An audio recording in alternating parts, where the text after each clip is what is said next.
Hello friends, how are you all? I hope you are well. I welcome you to my YouTube channel. If you are new to my channel, then subscribe to the channel and hit the bell icon next to it and click on all notifications. I like a good feast. So do all the gods and all mankind. Women lick their fingers, but don't eat much.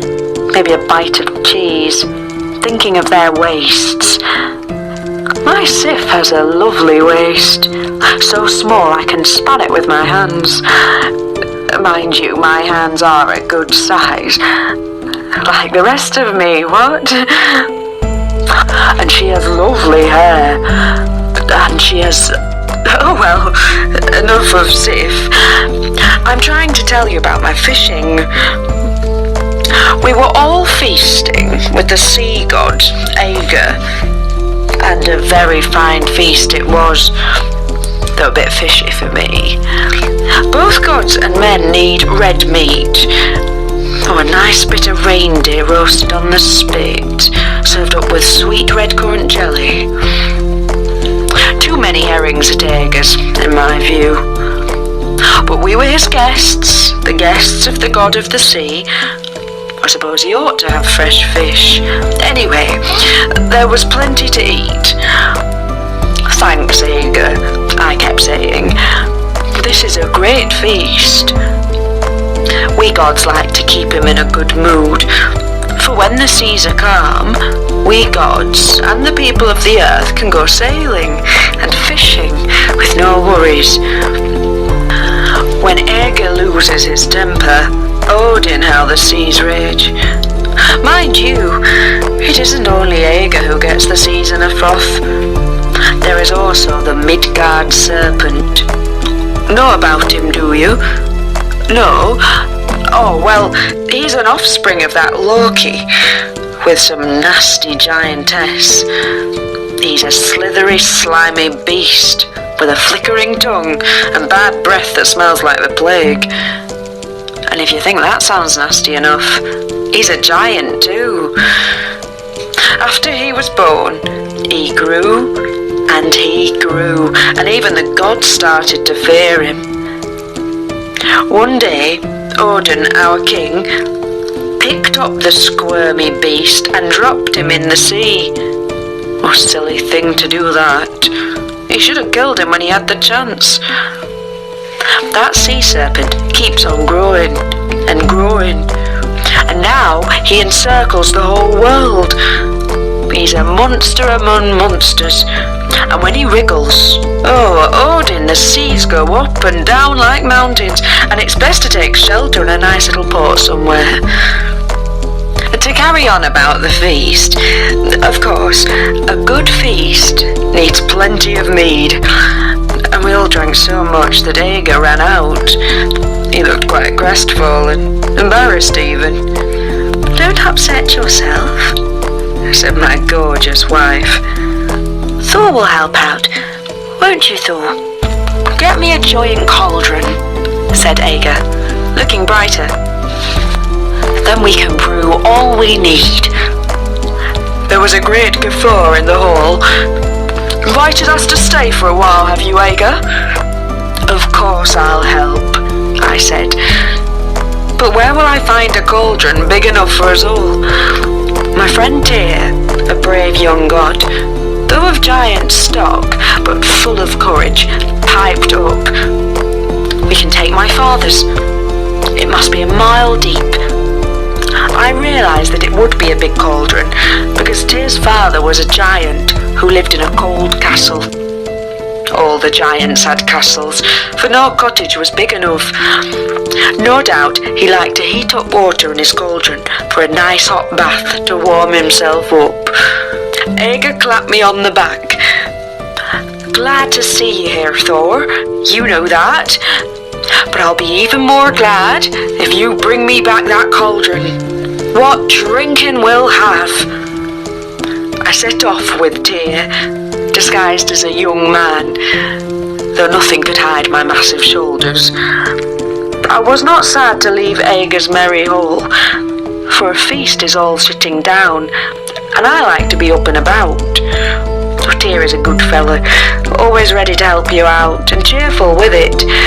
Just what you want in a travelling companion on an adventure to fetch a giant cauldron.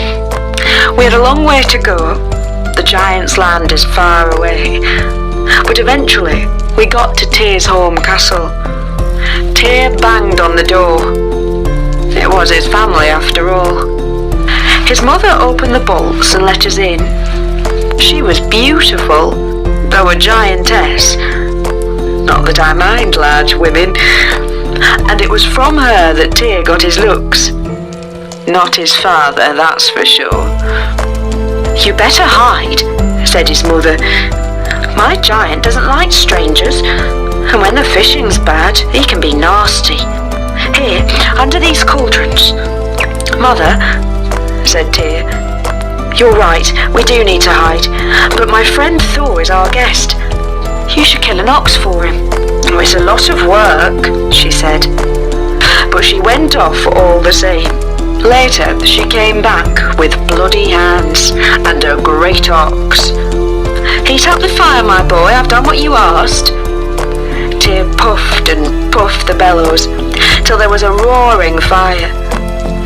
And the giantess threaded the ox onto a huge spit and put it to roast. Soon there was a wonderful smell, and the thud, thud, thud of a giant's footsteps coming home. Quick, under the cauldrons, she cried. We hid quickly, and Tyr's father came in. He was bigger than me, and I'm not used to being the smallest, and I don't like it. And with beady eyes and vast bushy eyebrows glistening with snowflakes, there was a fearful draught till he slammed the door shut. I've news, said the giantess. Our son Tyr has come home with a friend. They're hiding behind that column. Tyr's father was called Aeger. He looked at the column. So fierce was his gaze that half the roof fell in.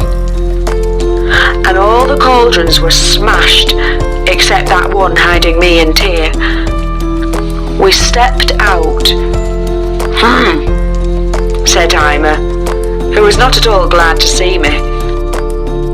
Well, as you're here, you'd better have some dinner.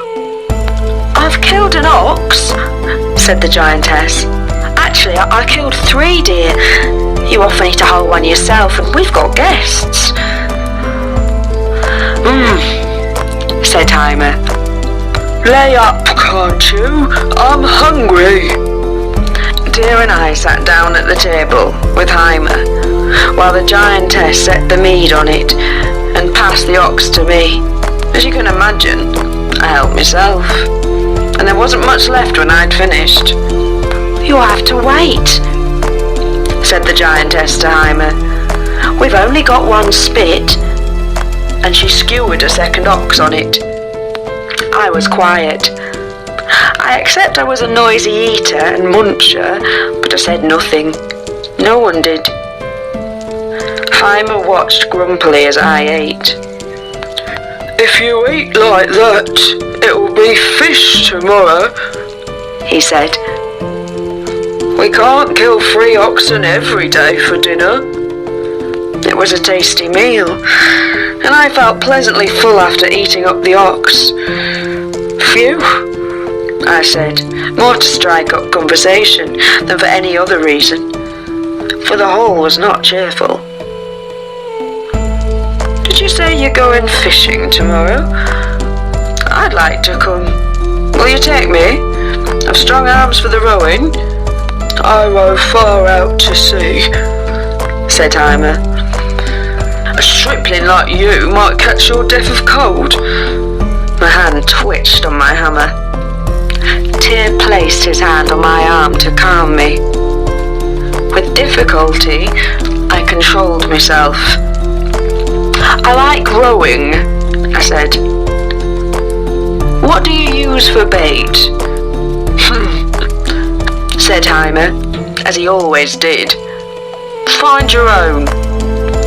The next day, as we were going to the shore, we passed Hymer's cattle. I picked out a bull and killed it. "Makes good bait," I said. Hymer was not pleased, but I was his guest, so he couldn't say anything. We got in the boat. Hymer rowed furiously, and when we were far from land, he shipped the oars. I seized them and rowed twice as fast. Hymer was a good rower, but he'd never seen anyone row like me. "Steady on there." Hymer began to be frightened. "We don't want to disturb the Midgard serpent." I carried on. "You get a bigger catch when the water's deep," I said. At last, when I thought we were over the dwelling place of the Midgard serpent, I put a huge hook into the bull, checked my line for strength, it was indeed a good line, and threw it into the sea. Hymer threw in his bait, and it wasn't long before he had landed 2 whopping whales. All of a sudden, my line was tugging like mad. But I wondered myself what it was that I had caught. Could it really be the Midgard serpent?